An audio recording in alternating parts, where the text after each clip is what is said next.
the issues facing our cities.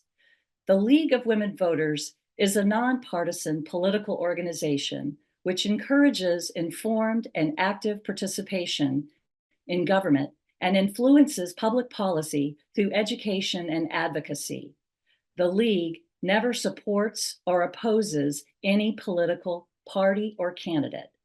I encourage those of you who are not League members to consider joining our local chapter at lwvsonoma.org and to visit vote411.org for nonpartisan information on this year's candidates and issues. This forum is for the City of Santa Rosa City Council, District 5. Please note, tonight's forum will be for District 5 only. The League of Women Voters policy is to hold a forum when at least 2 or more candidates are available. We were not able to meet those conditions because of technical difficulties for a candidate running in District 3. Please note that the other 5 districts representing Santa Rosa were non-competitive. This forum is being recorded and will be accessible through the website lwvsonoma.org on our YouTube channel in its entirety without any editing of the content. All recordings of candidate forums are the sole property of the League of Women Voters of Sonoma County. You may share the link of the full recording. However, you may not use any excerpts of any portion of the forum for campaign purposes. Thank you to WhatsApp and Ricardo Ibarra for providing this excellent interpretation service. The candidates will provide a 1-minute opening remark as well as a 1-minute closing statement. Candidates will have 90 seconds to answer each question. We have a timekeeper who will signal when the speakers need to wrap up their response. League members have created a list of questions to get us started. We encourage you to submit questions using the Q&A button on the Zoom screen at any time during the forum. We will ask as many of your questions as time allows, and we may combine similar questions. Your questions may not be partisan in nature or be directed to one candidate. If you have submitted a question which was not asked, we encourage you to follow up with the candidates.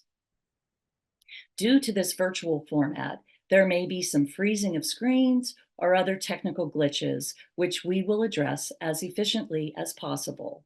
We thank you for your patience and understanding. Before the forum started, I showed the candidates how their names were picked to establish the speaking order. To ensure fairness, as we proceed with questions, and we will consistently rotate between the candidates. Jeremy Newton was selected to be first for the opening statements, and our second candidate, Caroline Benuelos, will speak second. Jeremy, please give us your opening statement. Good evening, and thank you all for being here, and thank you to the League of Women Voters for giving us this opportunity. My name is Jeremy Newton, and I'm a public servant at heart. I graduated from the U.S. Naval Academy, and on day one there, they taught us as a citizen, you have a duty to get involved in your community and help solve tough problems. And I lived my life that way ever since. I did that as a veteran advocate, and I continue that service here in Santa Rosa as the chair of the Santa Rosa Housing Authority. I'm also on the Central Committee for the Sonoma County Democrats, where I do work on the fundraising committee. And I'm on the legislative committee for my labor union, in addition to doing work with the veterans community. I'm running to make life easier for the men and women of the working people of Santa Rosa. I want to do that by incentivizing more affordable housing, bringing down the cost of living by building more market rate housing, and making our downtown economically viable and safe and welcoming community. Thank you for being here tonight. Caroline, please give us your opening statement.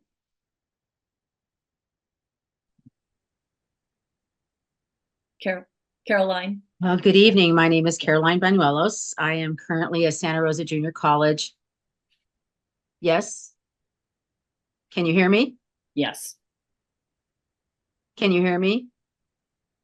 Yes. I'm current. Yeah, okay. I'm currently on the Santa Rosa Junior College Board of Trustees, completing my 4-year term in December. I have lived in Sonoma County for over 30 years, mostly in Santa Rosa, and I've lived in the District 5, for 10 years. Part of my experience includes serving as a Santa Rosa Planning Commissioner, a member of the Board of Community Services and the Community Advisory Board, and many nonprofit boards and commissions. Along with my civic experience is my work experience, which includes working with nonprofits, working in government, and also in the for-profit sector. But it's my connection to the community itself, I believe, which makes my candidacy most compelling. All the work that I've done in the community. Oh, okay, I'll stop. I think I lost some time there. Sorry. Sorry, there is a bit of a delay, and I apologize. I think I tripped you up a little bit.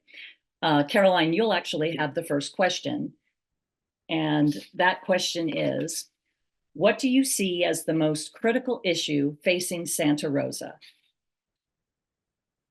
I think the most critical issue facing the city is probably the budget.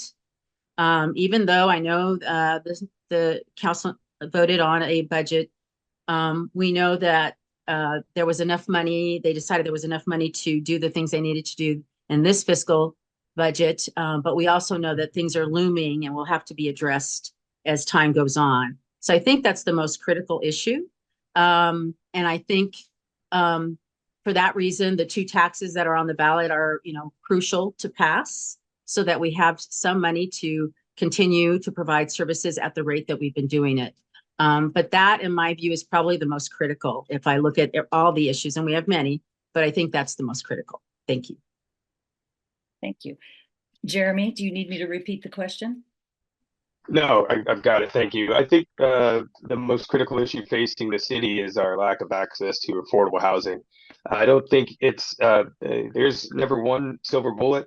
I don't think more affordable housing will solve everything. But I do believe it's foundational to a number of the other issues that we're seeing in the community today. I do a lot of work with this on the housing authority, so I've come to really understand the problem and what we can do as a city to incentivize more of that development at the low to very low income levels. I think that's key to keeping folks from falling off the bottom rung in the homelessness. It's too many people around here spend too much on rent and are just one incident away from being unhoused. It also helps us to get people back off of the streets and into permanent supportive housing. And if we can have more shelters built and in place, like we've seen with the Caritas Center, and bring other services to bear, like healthcare that we saw there, we can move folks off the street in half the time and get them into permanent housing. So again, I don't think it's the only issue. I don't think it's the silver bullet to solve all issues, but I do believe that creating more affordable housing at the low income level is key to resolving many of the other problems that we're seeing in the city today. Thank you. Jeremy, you will get the second question. How will you approach working with the County Board of Supervisors on the economic development of downtown? Sure. Common theme with me is working collaboratively with others. And so I've shown that throughout my career that I'm successful and effective working together with other folks. So whatever we can do with the County Board of Supervisors, I have relationships in place there already. And so I feel like I could effectively leverage those relationships to meet our goals when it comes to downtown. That is one of my big priorities is turning our downtown area into an economically viable, safe and welcoming area. And I think we as a city need to do what we can to partner with our small businesses to understand their concerns and relieve whatever burdens we can relieve to help them be successful and attract more businesses down there. I truly believe that helps us solve a number of our issues when it comes to budget and also quality of life. If we can get that economic engine going in downtown, that allows us to spin off some of the sales tax dollars and use that to help fund some of our budget shortfall going forward. We can also do a lot with housing density in that area to help us grow and address our housing needs in a smart, environmentally friendly way. So that's one of my main goals, and I'm willing to work with whoever will help me advance that goal, to include the Board of Supervisors. Thank you. Caroline? Yes, I think we all know that there's a history of the County Board of Supervisors not always working well with the city. But I have worked for the county. I also, chaired the community and a local law enforcement task force for the county. So I have experience working with the county as well as the supervisors. And I think that's really going to be key in, building on those relationships and moving that toward our common goal, and that is to build a strong economy for our downtown. And, definitely some of the issues are if we can build that downtown, obviously that will bring in more tax dollars, which will, yes, in the long term, address our budget deficit. There are many things that cross over for both the county and the city. And I think that's where we will be able to find a way to work together, is to find that common ground of the things that we want. And I think we both want to see a very successful downtown. So I think with that goal in mind, that will be incentive enough to work together. Thank you. Thank you. Caroline, you get the next question. Considering the U.S. Supreme Court's June ruling on local enforcement of anti-camping regulations, how should the council approach homeless encampments within city limits?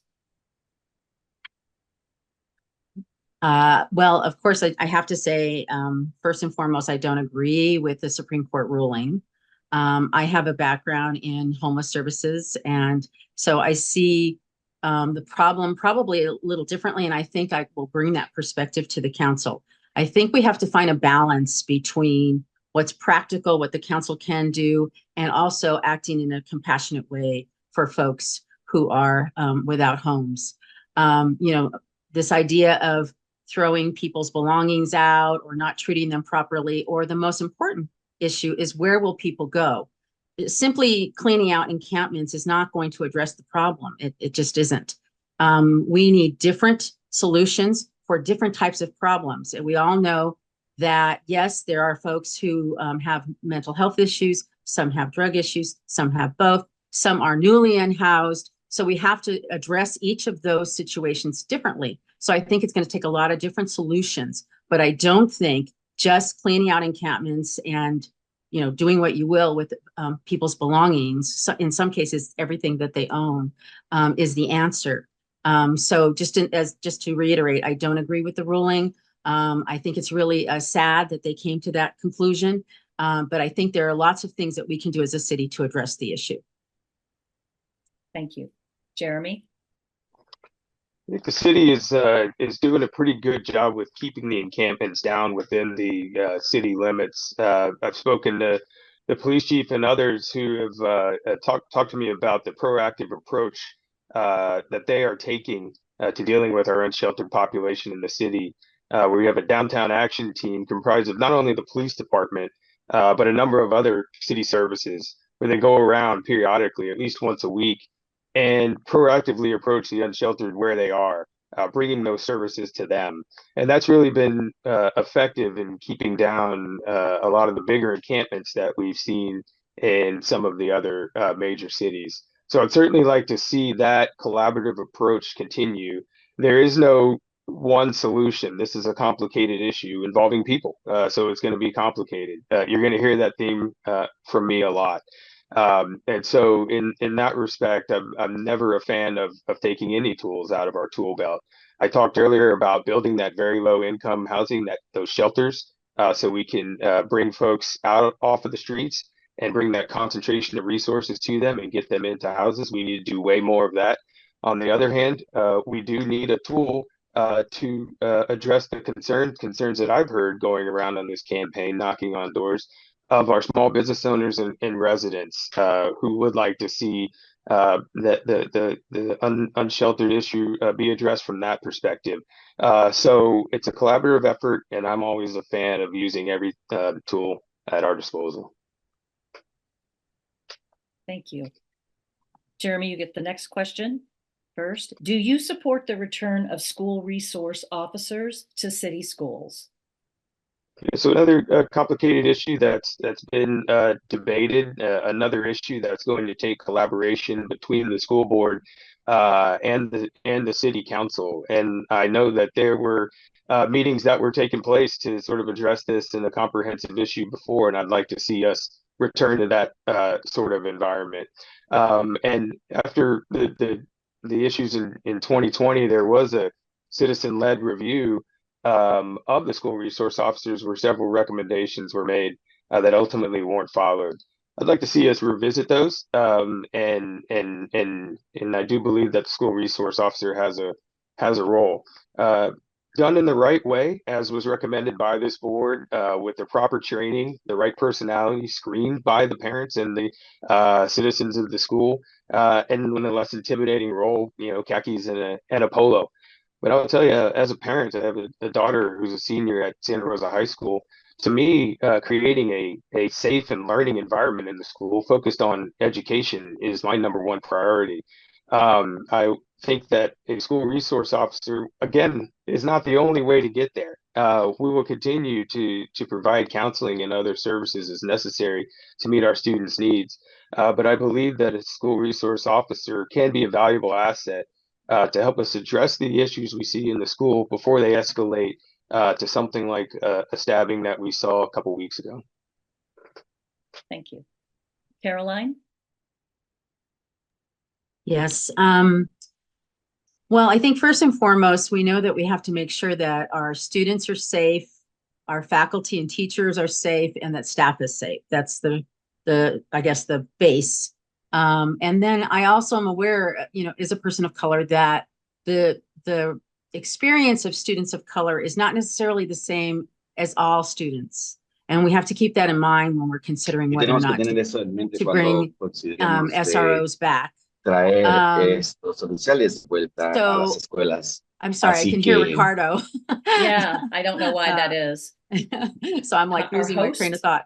Okay, yeah. There we go. Okay, so with those things in mind, I at the same time I realize that the majority of parents, it seems, really do want to bring back SROs. So with that in mind, I think, and the school board are already having voted to bring back a pilot program. The issue really is what is going to be in the agreement between the city council, law enforcement, as well as the school board.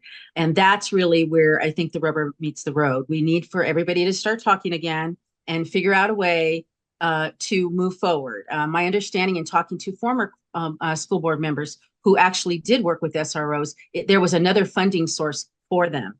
Maybe we need to look at that, but that's actually the crux of the issue at the moment in terms of moving forward. Thank you. Thank you. And Caroline, I start with you on the next question. The council recently approved a plan to reduce the speed limit in several sections of the city to meet the city's and the county's goals for traffic, bicycle, and pedestrian safety. What will be your priorities when considering future road safety plans? Well, I'm very much in favor of lowering speed limits. I'm just like everyone else, of course, in a hurry to get wherever I need to go, especially right now. But I absolutely support bicycle and pedestrian actions, the committee, the work that they're doing. I believe in complete streets. That's designing streets that are made for people who are on bikes, scooters, whatever you have, that they meet the needs of everyone. And to me, that's really important. And that also means traffic calming and lowering speed limits. There's too many accidents. There's too many unfortunate accidents that involve, people who have no business, having accidents. They just innocently could be walking across the street. So I really am in favor of it. I'm very, very excited about the pedestrian bike bridge that's going to be coming in, hopefully starting construction in 2025. I'm a big supporter of that because I think we need to look at more sustainable ways to grow our community. So that's going to be my focus when I get to the council. Thank you. Thank you. Jeremy? I think creating safe roadways for our motorists and really our pedestrians and those using bikes is a number one priority for mine. So I'm a big fan of what we've seen recently with the lowering of the lanes and the speed limits around town. I love seeing the bike paths that are being put up that are protected. All that leads to that safe and connected city that I want to see.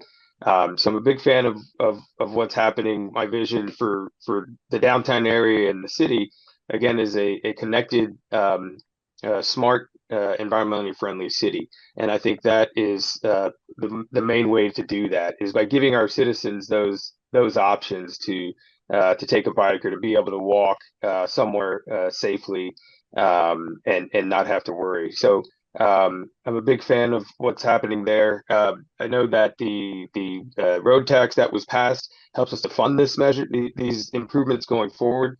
We just need to make sure that those dollars are being spent equitably throughout the city. But I'd like to continue to see that focus be on emphasizing safety for our pedestrians out there. Thank you. And the next question starts with you again, Jeremy. What steps will you take as a member of the council to address the growing budget deficit? Yeah, so as you guys know, we're entering a very tight fiscal environment going forward here over the next 4 or 5 years. So I think there's a number of things that we can do as a city. The number one thing is going to be just get more efficient with our operations. I think it's tougher to bring in the revenue from the taxpayer. We have these two measures that were sort of referred to before.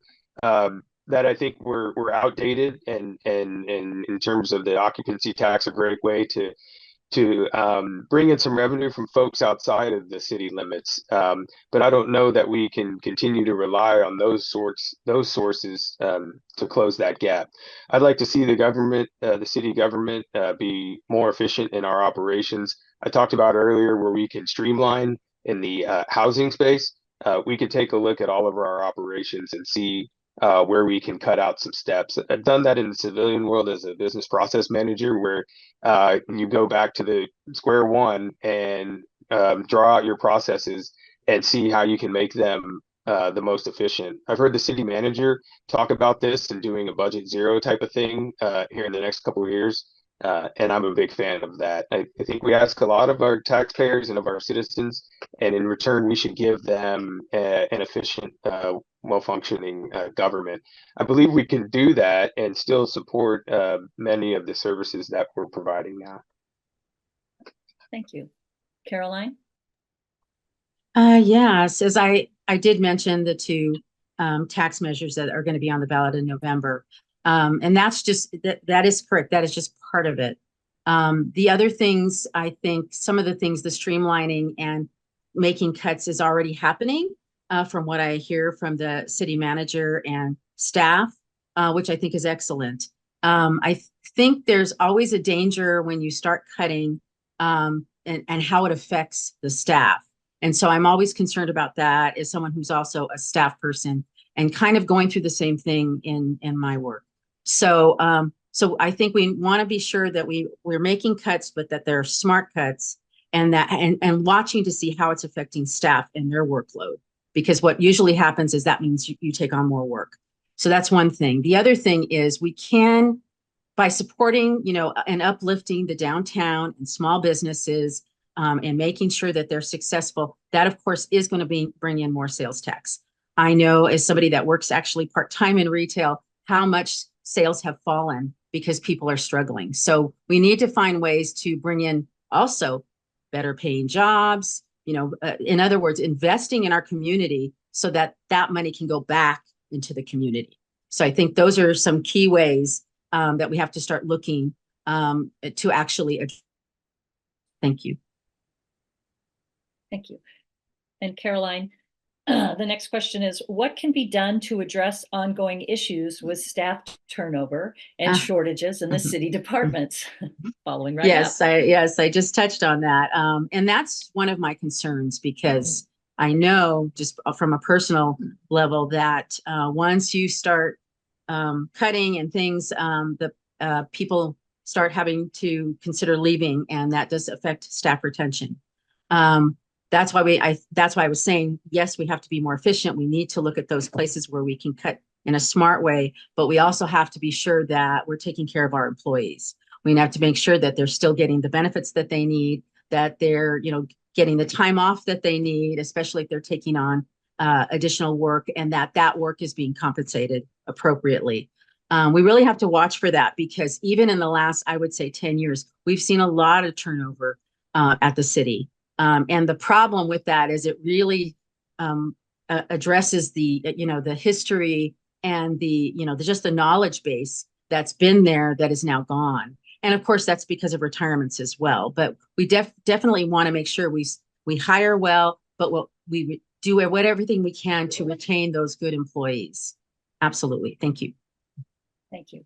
Jeremy? Yeah, happy worker is an effective worker. So I want to do whatever we can to support our staff and their morale. One of the main things we can do is take care of them outside of work in terms of the pay and benefits and things like that. So I know we've just had some new contracts go through that will hopefully help out there, so folks aren't as worried about paying rent or having access to affordable health care or things like that, and can focus more on what they're doing on the job. The other thing we could do is make life a little bit easier for the folks that are living here, and that includes some of the stuff I was talking about earlier with doing what we can to bring down the cost of living through the use of more market rate housing, or making our city and our downtown area a more economically viable, welcoming place where folks that are working for the city are going to want to come and live and stay. We all know that turnover is very costly in terms of the knowledge that you lose, like was talked about earlier, and just in sheer dollars. So we want to do everything we can to keep our workforce content and satisfied. It would also help us attract from outside the area, because we are competing with all of the other cities in the region. So I think there's a lot of things that can be done, but maintaining that morale is a big priority. Thank you. And Jeremy, I start with you again. This is a question from the audience. How long have you lived in Santa Rosa, specifically District 5, and what are the biggest issues in or for District 5? Yeah, I haven't been around as long as some other folks, but I think that's a good thing. I've been in the city for about 2.5 years, and then we bought a house in this neighborhood earlier this year. And as I knock on doors, a lot of our residents are very attracted to a new perspective and a fresh set of eyes on some of these problems that have been plaguing the city for quite a long time. So some of those issues I've seen, I talked about earlier, and they come straight from those folks that I talked to. Access to affordable housing, support for our unsheltered populations. And one that I'm hearing pop up a lot now is the respecting of the cultural designation for our neighborhoods. I live in one myself, and there are 5 of these cultural heritage neighborhoods in District 5. So one of my main priorities will be respecting that designation, particularly in light of what happened with the board recently, where my friend and neighbor who was heading that board resigned in protest over the hiking up of those fees. So I certainly want to make sure that our neighborhoods are protected as we go forward, and that we have folks in place on those boards that have a preservation background and understand what it takes, and even write those into the rules to make sure that rules of the committee, so that in the decision-making process, they take respecting our cultural status of our neighborhoods into account. Thank you. Caroline? Yes. Well, I've been out there walking a lot, and what I'm hearing, and I feel it too as a member of the district. Oh, by the way, I've been in the district for over 10 years, and been here in Sonoma County, mostly Santa Rosa, for 30.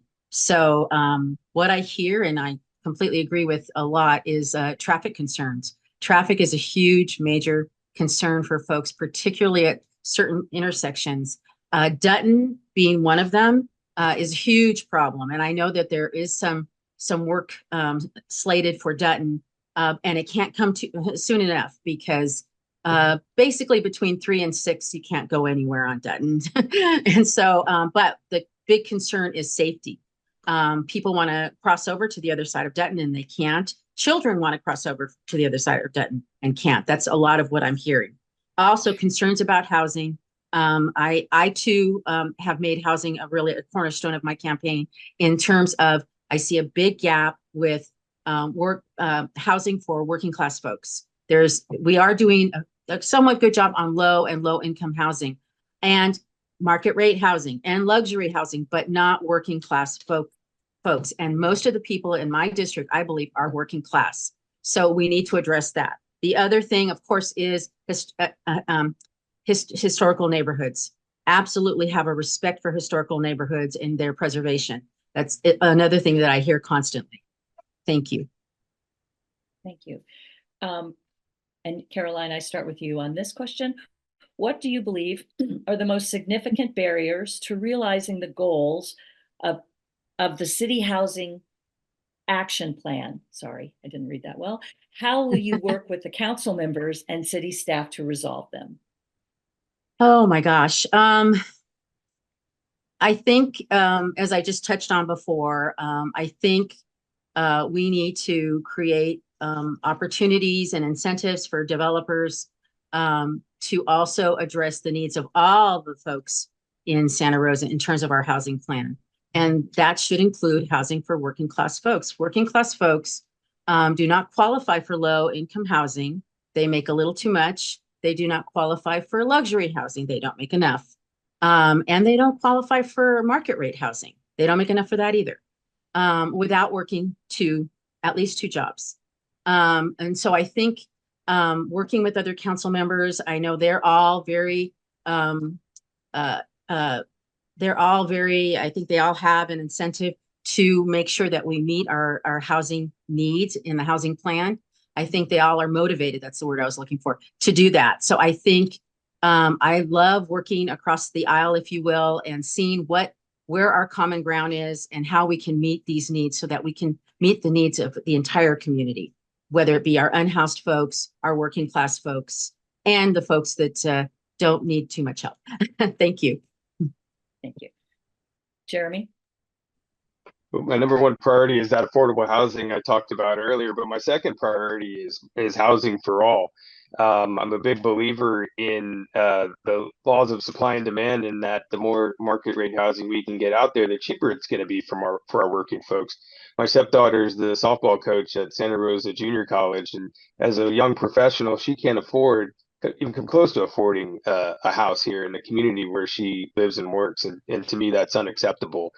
So continuing on the theme of doing what we can to ease that burden on the folks who build this type of development, through streamlining things like the Resilient Cities Ordinance, as well as putting in place infrastructure and other things so it takes that cost off of the developers and brings it in to the city. I think that's certainly something we should incentivize that helps us meet our housing goals within the city.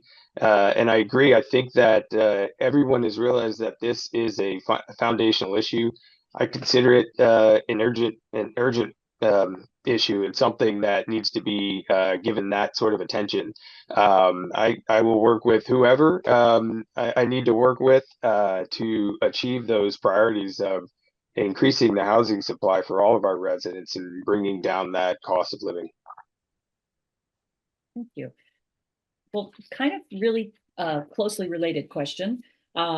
Since the Bay Area Affordable Housing Bond Measure was pulled from the November ballot, what do you believe the council should do to address the need for funding to build affordable housing units? And Jeremy, you start. Yeah, that was unfortunate. That was a great opportunity for us to bring a lot of resources to bear. We have a lot of projects that are in the pipeline, just sort of waiting for that final funding, and it would have been a big help. But we move forward from where we are, and I think we take a more local based approach instead of that broad regional approach. Unfortunately, I see it in the housing authority where we had about $8 million last year to give away for affordable developers in terms of low interest in the form of low interest rate loans and grants, where now we have about 3 million. And so you're seeing as we go into this tight fiscal environment in the next couple of years, that those dollars just aren't going to be available. And what we saw with that bond being pulled is that maybe at a broader level, the taxpayer may not be willing to fund that with additional revenue. So staying in line with what we've been talking about, where can we relieve the burden? When folks come in to apply for those loans, they filled out these massive binders, the 2-inch binders to get about $2 million from us. I look at that and I see costs and I see time and I see a disincentive to affordable housing. What can we do as a city to reduce the size of that binder? Those are the things we need to be looking at. How do we make it easier? And how do we remove some of that burden? Ultimately, these developers are helping us achieve our goals, so we need to be a partner with them. Thank you. Caroline? Yes, I would agree that too much red tape, if you will, and I know that all cities, not just ours, are known for that. And that's unfortunate. We do need to find ways to streamline processes. I see this in a lot of areas where we're supposed to be helping folks, whether it's getting housing, getting any kind of food help, or any kind of help, actually. There is a lot of hoops that folks have to jump through before they can get that assistance. And we need to look at that because that's not helping anyone. Yes, I do think we need to work with developers as well to provide more incentives. I think we also need to look at other types of development grants, if you will, but maybe even beyond grants that can help us get more funding for affordable housing. Affordable housing is not always, as I look at housing for working class folks, is not always desirable if you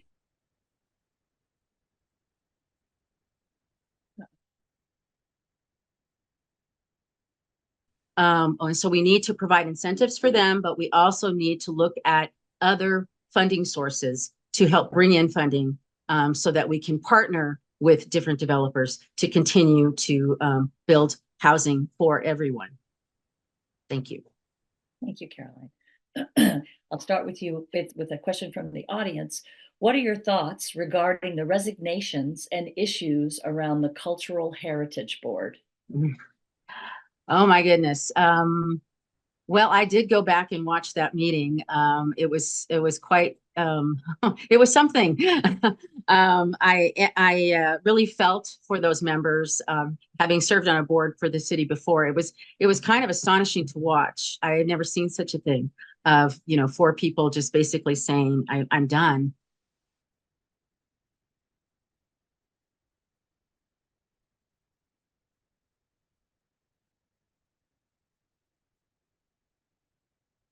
Okay. I don't know if you can hear me, Caroline, but you've completely frozen and cut out. You might want to log off and log back on.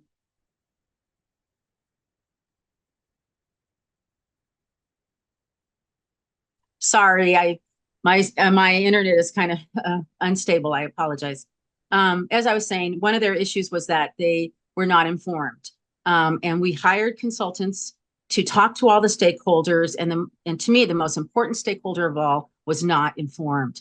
That's something that we really have to address, and the city needs to improve on their communication and make sure that all the folks that need to know about any major change, especially like that those folks know what's coming so that they can have input into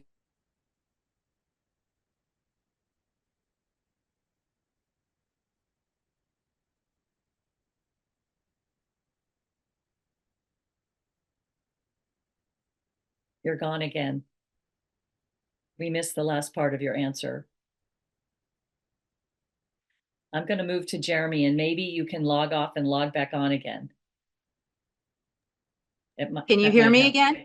Yeah. Why don't you finish the last piece of your answer, because you completely froze. It was gone. Okay, I apologize. Yeah. I'm having internet issues. Well, let me know if you can't. Well, I guess you can't let me know if you can't hear me. What I was saying was, I think the crux of the problem was communication, having better communication with stakeholders. We hired consultants to do a study. They came in and told the council, I went back and watched that meeting too, that they had talked to everyone, and apparently they had not talked to the most important stakeholder, and that was the Cultural Heritage Board. So there is a problem. And so, you know, when you hire companies that are not based here locally, they don't know everyone, and it may not even be their fault. It's just that you have to make sure that they have all the information they need to get to the right stakeholders. And that is a problem that the city has had for a long time. And that's something that I think it really needs to address both internally and externally. Thank you. Thank you so much. Jeremy? Yeah, it was unfortunate what happened with the board. I talked about it earlier that I just had a conversation with the head of that board yesterday, and of course he's quite disappointed. The folks that are serving on these boards and commissions are doing so voluntarily. It's because they care and they love their community and they want to serve however they can. This was a breakdown in communication where those folks were working on something with the fee structure and the city was working on something else, and one hand wasn't talking to the other. It's unacceptable, and it is a big issue. We saw the same issue with the business tax, where the business community, who are key stakeholders in that, were not brought into the decision making process. This is a community, and the decisions we make as a city are going to affect all members of that community. So certainly the stakeholders who are going to be affected by decisions need to be brought in the decision-making process. This is how we make effective decisions that everybody can agree with, and how we continue to move forward. I agree 100% about the consultants. I think as a member of the council, we need to ensure that city staff is doing what they need to do to provide that oversight. We're paying those folks. And in these two cases, I am not happy with the results that were given, particularly because I think the issue stemmed from a lack of communication. I'm a big believer in collaborative process and bringing everybody in whenever we're making a decision.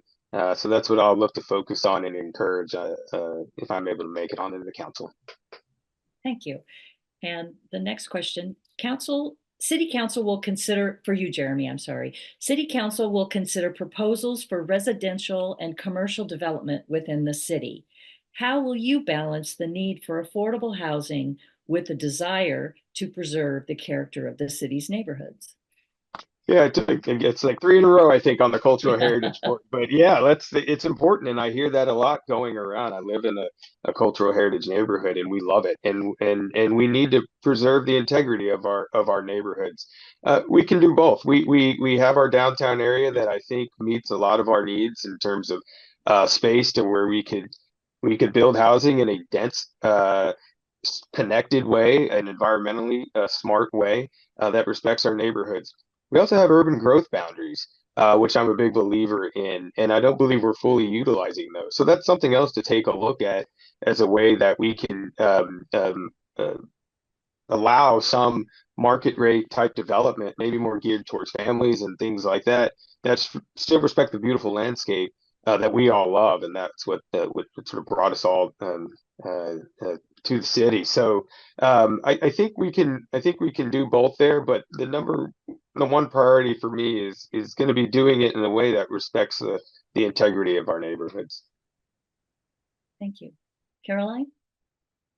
Yes. Yeah, absolutely. I heard a lot after the Cultural Heritage Board meeting and the after effects of all of that. And it was really heart-wrenching for many of these folks. And so I think I believe we can do both. But one of the things that I see is that there isn't a lot happening on the east side of town as far as new development.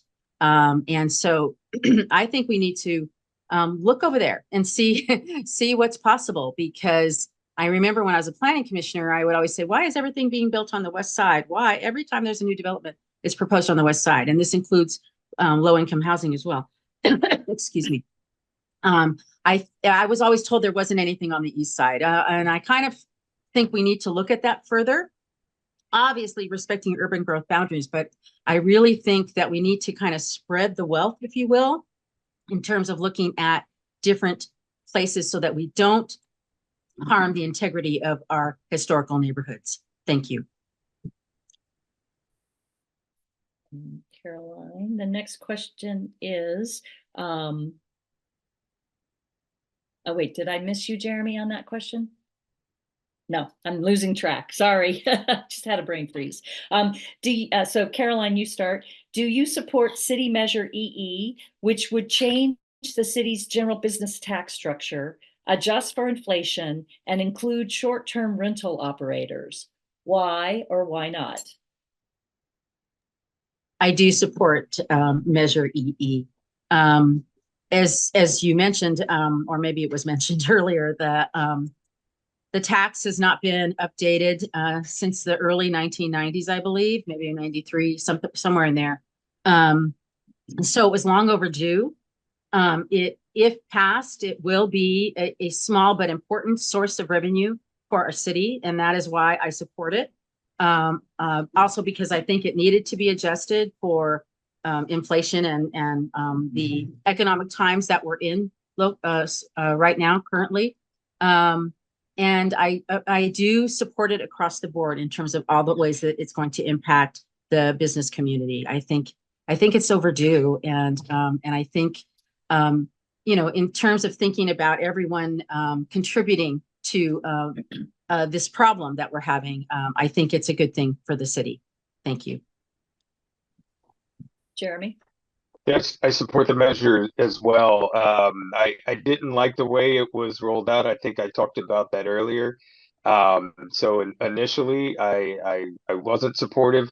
I think whenever you're making decisions like this, I said it before, you need to bring in the stakeholders and everyone who's going to be affected by it. Businesses in the city know that they're going to pay a tax. We might as well bring them in at the beginning, and let's all figure out the best way to do that.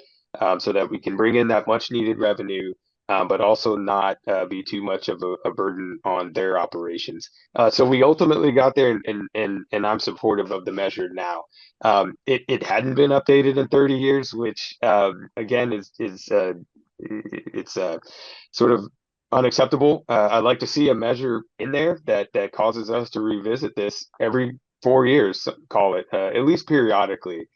Things change very quickly in business. They change very quickly with the economy, and our needs change. And so we need to make sure that we are taking a look at our revenue structure every couple of years. We can't allow another 30 years to go before we update this thing again. And certainly going forward, when we look at measures like this, we need to make sure that everybody is on board and we're all coming to the decision collaboratively.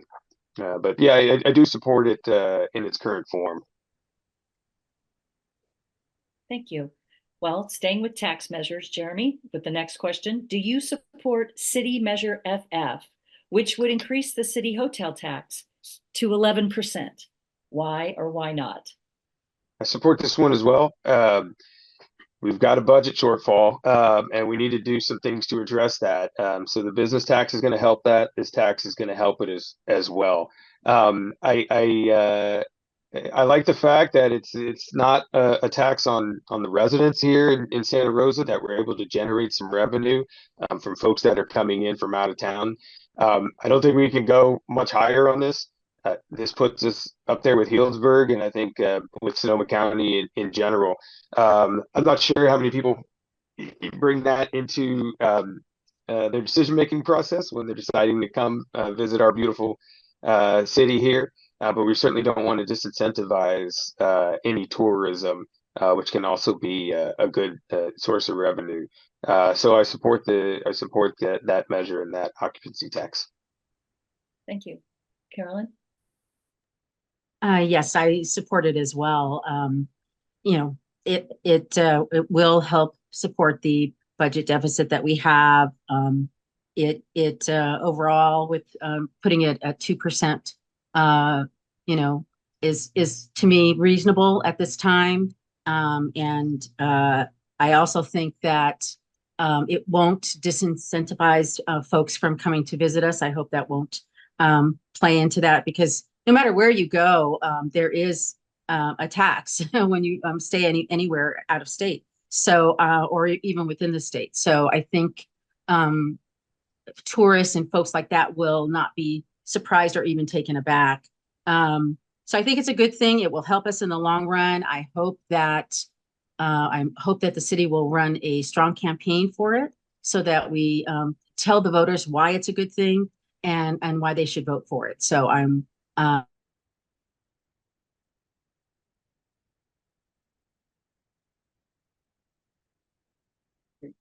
You've frozen again there. Your last bit, you want to repeat it?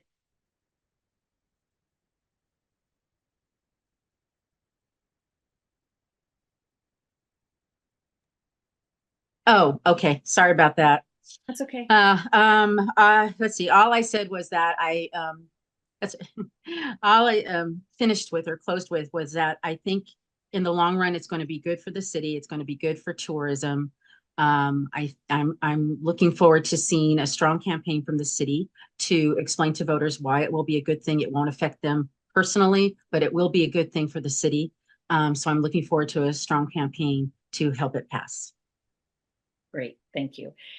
And Caroline, the next question, again on a measure, do you support County Measure J, which would prohibit concentrated animal feeding operations in unincorporated areas of the county? Why or why not? I do not support Measure J. I think that it's, from what I've read, it's not very well written. I also believe that it will, one of the big reasons for me is that it will affect farm workers and their jobs. And I don't want to see those jobs affected. I think it's very important for when you're putting forth a measure like this, that you think about the long-term consequences of the folks that work on these farms, particularly small farms. And so I'm concerned about how it will affect small farmers as well. So for these reasons and many others, actually, again, looking at the way that it's written, I also think there's some kind of, I don't know, some kind of movement afoot to target Sonoma County for a measure like this. And that really concerns me that these folks that are behind Measure J didn't look at other areas. If they really wanted to test it, I think our farming community is very motivated to defeat this and with good reason, because I don't think it's going to be good in the long run for Sonoma County. Thank you. Jeremy? No on J. Yeah, I'm against it. These folks, they came in front of the Democratic Party a couple times to pitch this, and we voted against it at least twice. I'll give them credit. I don't know what their intentions are, but if they're trying to do away with factory farming and animal cruelty, I'll give them that. But I think there's some unintended consequences with a measure like this that would have some real negative impacts on residents here in Sonoma County.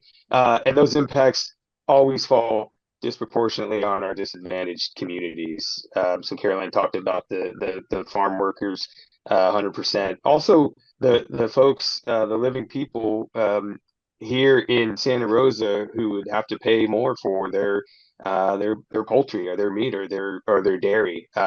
Those folks, they don't take that into account whenever they talk about a measure like this that would have a dramatic impact on some of our long-time multi-generational family farms here in Sonoma County. So I would know this is one area of bipartisanship where Republicans and Democrats in the country can come together here in Sonoma County and say that we want to support our local farms. Thank you. And the next question, I'll start with you again, Jeremy. How will you make sure your constituents are engaged? It's very important. I'm a big believer in the democratic process, and participation is a huge part of that. My favorite part of this campaign is going around and knocking on doors and talking to people. So I look to continue that proactive approach if I'm able to make it onto the council. I want to go and meet people where they are. So neighborhood association meetings, party meetings, wherever folks are congregating in the district. I want to have a presence there, a steady presence. So I'll look to do that and work with those leaders to set up some steady meetings there, and also engage via something like a newsletter, a monthly email that goes out. And now with social media, you're able to give people more information than they probably want.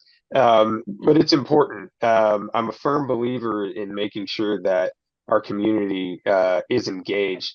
I talked about disadvantaged communities before. Another thing we can do is reach out to those communities and look for leaders and folks that we can pull onto boards and commissions in the city to make sure that they're involved in the civic process and in the decision-making process. It's a great way to learn about the city and get involved in some big decisions. And so I'd look for opportunities to bring those folks in as well. Thank you. Carolyn? The thing that's really beautiful about District 5 is that they're very active and involved and engaged already. They're one of the most active, I believe, with neighborhood associations, many events and events that either they put on or that are put on in the district. So that's one of the amazing things about our district. And I think tapping into all of that activity is best part.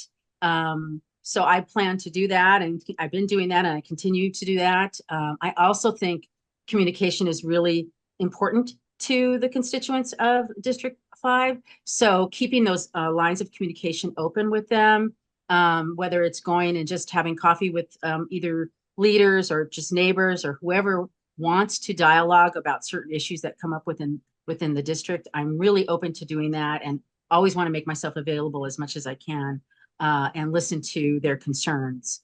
Also, yes, of course, plugging them into boards and commissions, learning about the city and how it works and why things happen the way they do sometimes, I think is really important for me and for them, so that they have a chance to give their own input immediately, and also to learn about how things work and operate at the city. So all of those ways, I think, are ways to plug in and keep the district engaged. But believe me, they're so engaged. It's already there. It's just a matter of tapping in. Thank you. Thank you. And starting with you with the next question, Carolyn, do you support County Measure I, which would raise the county sales tax by 1/4 cent to support early childhood education and health care for children in need? Why or why not? I absolutely support Measure I. It goes without saying, I'm an educator, and I understand how early childhood, anything having to do with early childhood, how important that is for their development. And also, of course, childcare, healthcare, all those things. And so I absolutely, when someone brought that to me, I thought, oh my gosh, where do I sign? That's something that I think is key to development. We know that many of the things that happen when children are growing are going to be impactful for the rest of their lives. And so there's no question in my mind that a very small tax, I believe, will make a difference for children in our community. And to me, that's the most important, because really the reason we do this is for the future and our future, and that's who they are. And so that's why I support it. Thank you. Thank you. Jeremy? I support as well. We definitely need to support our young people, our children, and our parents of those children who are living here in the city of Santa Rosa. I am a big believer in education, and education not only as a virtue but as a real tool to bring folks into from a lower sort of disadvantaged community and bring them into a better position. So earlier the better. Studies have shown, just like Caroline talked about, that early childhood education is a huge benefit. And so I'm certainly behind anything that brings that to our children here in Sonoma County. I think it's also supportive of the parents, who are usually working people in the community, and help to ease. This would definitely help to ease some of that burden on them and allow them to focus more on what they need to do. So it's all around a good measure. I support everything about it. Thank you. Number 18. Okay, so Jeremy, the next question is, do you support County Measure W, which would continue the 1/8 cent sales tax to improve access and services at the county libraries? Why or why not? Yeah, I support it. It goes along the same lines of what I just talked about with education. Access to things like libraries. I think it's something that a lot of folks take for granted, but it's very important. And so whatever we can do to provide that access to more people in the community, again, particularly folks in disadvantaged communities that aren't going to have the access that many other people enjoy, I support a measure that provides that service. Thank you. Caroline? Well, I'm a big supporter of libraries. As you probably know, we fought very hard for a library in Roseland, and we have a temporary one, and we hope to build a brand new one when the hub gets addressed, which is another big project for the city.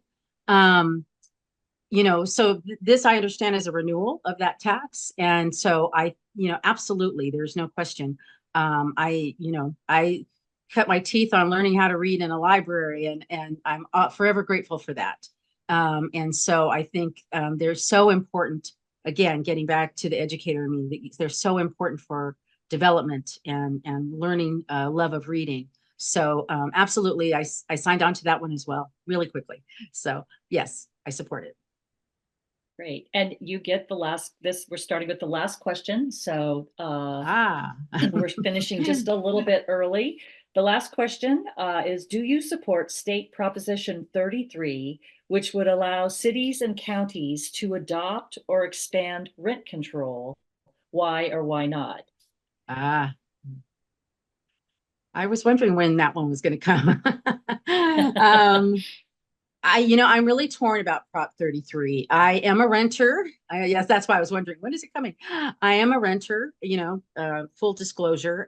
So obviously when I hear the word rent control, being someone whose rent goes up every year, I right away want to, support it. But I also know that, if something like this does go through, it could affect whether or not developers have incentives to build more housing, specifically rentals. So trying to weigh those two things, my personal feelings about rent, and also my larger feelings, if you will, about what's best for the city or the county, or in this case, the state.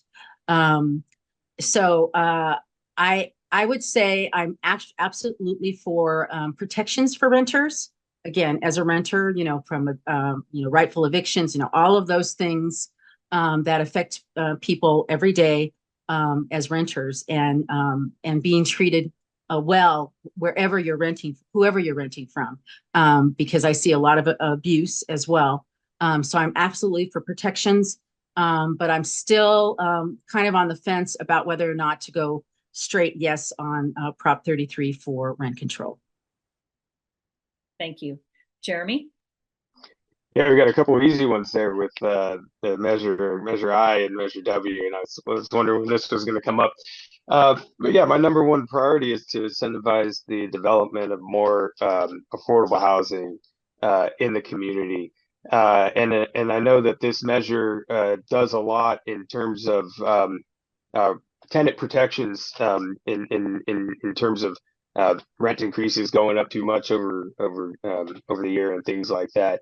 But there's a real threat of some of the follow-on side effects of this that could be a big disincentive to the development of affordable housing. And you've seen a big debate going on about if this was to pass, what would that mean? And a lot of YIMBY if you will, the pro-development groups, you're seeing some of them come out against this because of those side effects that may take place. I know we have a law in place now that caps our rent increases at 5% plus CPI per year. I know that's still a lot, but I think it does sort of toe that line between what would be an outrageous jacking up of somebody's rent and disincentivizing continued affordable development. The Board of Supervisors passed something recently that I thought provided some good tenant protections in terms of just cause evictions and things like that. And I'd like to see something like that here in Santa Rosa. Thank you. Let's see. This ends the question portion of our forum. Each candidate will now have 1 minute for their closing statements. We will begin with Carolyn.